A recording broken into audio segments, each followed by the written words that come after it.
लगभग 0.7% का परिणामी कर प्रतिस्पर्धी क्षेत्राधिकार के मुकाबले काफी कम होगा। भारत में टोल विनिर्माण को बढ़ावा देने के लिए मैं ऐसे किसी निवासी को आयकर से 5 वर्षों के लिए छूट प्रदान का प्रस्ताव करती हूं जो बॉन्डेड क्षेत्र में किसी टोल विनिर्माता को पूंजीगत वस्तुएं, उपकरण अथवा टूलिंग उपलब्ध कराता है। वैश्विक प्रतिभा के विशाल पूल को भारत में लंबी अवधि के लिए काम करने हेतु प्रोत्साहित करने के लिए मैं अधिसूचित योजनाओं के अंतर्गत 5 वर्षों की प्रवास अवधि के लिए किसी अनिवासी विशेषज्ञ की वैश्विक आय के लिए छूट का प्रस्ताव करती हूं।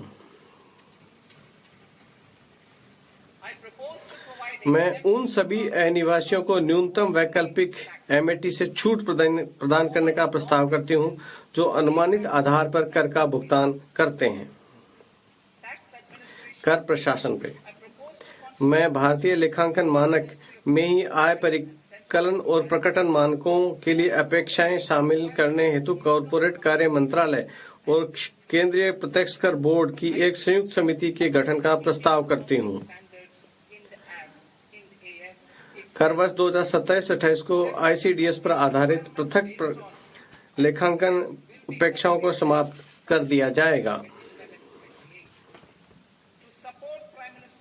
माननीय प्रधानमंत्री जी के स्वदेशी लेखांकन एवं परामर्शी प्रतिष्ठानों के वैश्विक अग्रणी बनने के विजन को साकार करने के लिए मैं सेफ हार्बर नियमावली के प्रयोजनार्थ लेखाकार की परिभाषा को तर्कसंगत बनाने का प्रस्ताव करती हूं।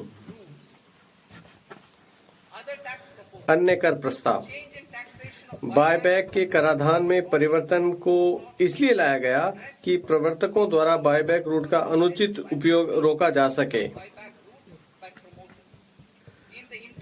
अल्पसंख्यक शेयरधारकों के हित में सभी प्रकार के शेयरधारकों के लिए बायबैक का पूंजीगत लाभ के रूप में कर लगाने का प्रस्ताव करती हूँ। तथापि कर विमोचन के दुरुपयोग को हतोत्साहित करने के लिए प्रवर्तक अतिरिक्त बायबैक कर का भुगतान करेंगे। इससे कॉरपोरेट प्रवर्तकों के लिए प्रभावी कराधान 22% होगा, गैर कॉरपोरेट प्रवर्तकों के लिए ये कर 30% होगा।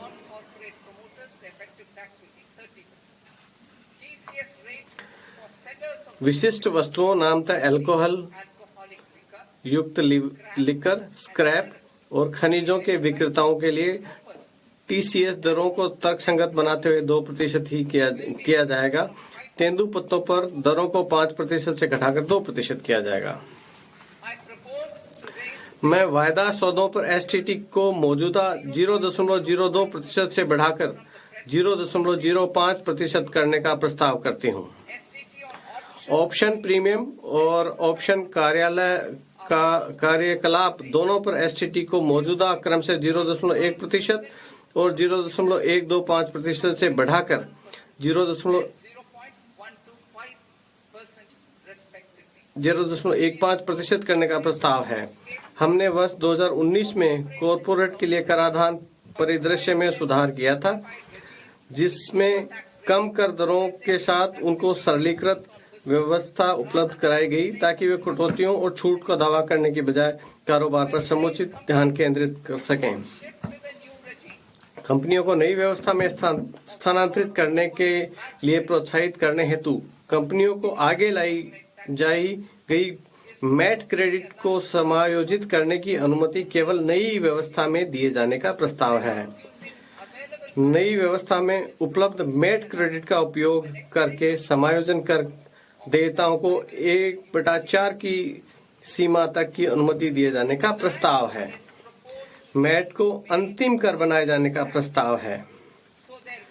इसलिए 1 अप्रैल 2026 से कोई क्रेडिट संचय नहीं होगा। इस परिवर्तन के अनुरूप 15% की मौजूदा मैट दर को कम करके 14% किया जा रहा है।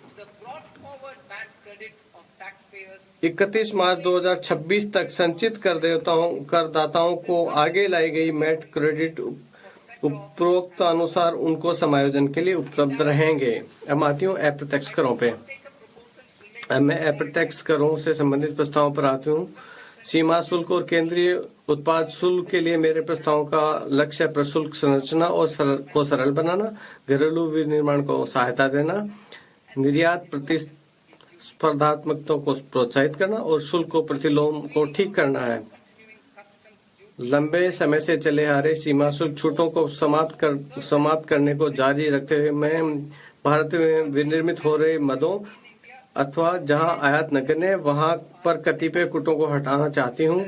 इसी प्रकार किसी विशेष मद पर लागू शुल्क की दर का निर्धारण करने की प्रक्रिया और सरल बनाने के लिए मैं प्रशुल्क अनुसूची में ही विभिन्न सीमा शुल्क अधिसूचनाओं में कतिपय प्रभावी दरों को शामिल करने का प्रस्ताव करती हूं।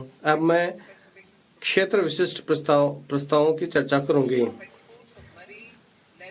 समुद्री चमड़ा और वस्त्र उत्पादों का निर्यात संवर्धन। मैं निर्यात हेतु समुद्री खाद्य उत्पादों के प्रसंस्करण के लिए उपयोग में आने वाले विशिष्ट नवनीतियों के शुल्क मुक्त आयात की सीमा को वर्तमान 1% से बढ़ाकर पिछले वर्ष की निर्यात कारोबार की FOB मूल्य का 3% करने का प्रस्ताव करती हूँ। मैं विनिर्दिष्ट निविष्टियों के शुल्क मुक्त आयात की अनुमति जूतों के ऊपरी हिस्सों के निर्यात के लिए देने का प्रस्ताव करती हूँ, जो वर्तमान में चर्म अथवा सिंथेटिक फुटवेयर के निर्माण के लिए उपलब्ध हैं। मैं चर्म या वस्त्र परिधानों, चर्म अथवा सिंथेटिक फुटवेयर तथा अन्य चर्म उत्पादों के निर्यातकों के लिए अंतिम उत्पाद के निर्यात हेतु समयावधि को मौजूदा 6 महीने से बढ़ाकर 1 वर्ष करने का प्रस्ताव करती हूँ। ऊर्जा परिवर्तन और सुरक्षा। मैं बैटरी ऊर्जा भंडारण प्रणालियों में लिथियम आयन सेल निर्माण का उपयोग करने वालों के साथ साथ बैटरियों के लिए लिथियम आयन सेल विनिर्माण के लिए उपयुक्त पूंजीगत वस्तुओं को दिए जाने वाले मूल सीमा शुल्क छूट को जारी रखने का प्रस्ताव करती हूँ। मैं सोलर ग्लास के विनिर्माण हेतु सोडियम एंटीमोनेट आयात पर मूल सीमा शुल्क में छूट का प्रस्ताव करते हूँ। नाभिकीय ऊर्जा। मैं नाभिकीय ऊर्जा परियोजनाओं के लिए अपेक्षित वस्तुओं के आयात पर वर्तमान मूल्य सीमा शुल्क छूट को 2035 तक बढ़ाने और उनकी क्षमता पर ध्यान दिए बिना सभी नाभिकीय संयंत्रों पर लागू करने का प्रस्ताव करती हूँ।